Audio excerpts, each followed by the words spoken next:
भारताने पाकिस्तानवर सिंदूर ऑपरेशनच्या माध्यमातून एअर स्ट्राईक केल्यानंतर सैनिकांमध्ये मोठा उत्साह जो आहे तो संचारलेला आपल्याला पाहायला मिळते आहे। आणि नागपूरमध्ये जर आपण या ठिकाणी बघितलं तर माजी सैनिक जे आहेत ते सगळे माजी सैनिक या ठिकाणी जमलेले आहे।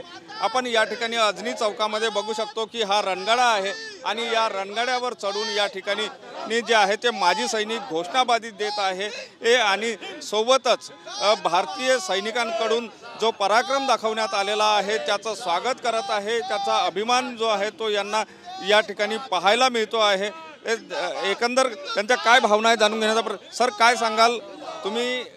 चक्क रणगाड्यावर या ठिकाणी चढून जो आहे तो जल्लोष साजरा करता आहे, किती मोठी उपलब्धी आहे भारतासाठी?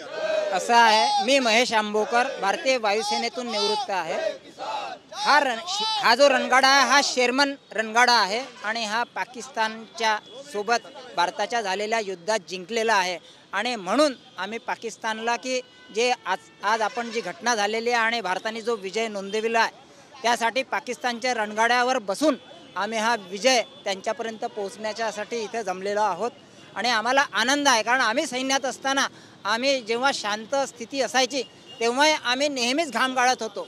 त्यामुळे आजचा हा जो आम्ही पराक्रम केलेला आहे यासाठी आम्हाला कोणतीही नव्याने काही करण्याची गरज पडत नाही, कारण आमचं जे नेहमीचे एक्सरसाइज असतात या वार ड्रिल या आम्हाला अशा वेळेस कामी पडतात आणि म्हणून ॲक्युरेट हल्ला केलेला आहे। भारताची सैन्य सिद्धता याच्यामुळे पूर्ण जगात सिद्ध झालेली आहे आणि यामुळे आता भारताकडे कोणालाही वाकड्या नजरेने जर पाहायचं तर त्याला 10 वेळा विचार करावा लागेल। आपले सैनिक खूप चांगलं काम करत आहे आणि त्यांच्याशी त्यांचा जल्लोष आम्ही त्यांच्या विजयाचा जल्लोष आम्ही इथं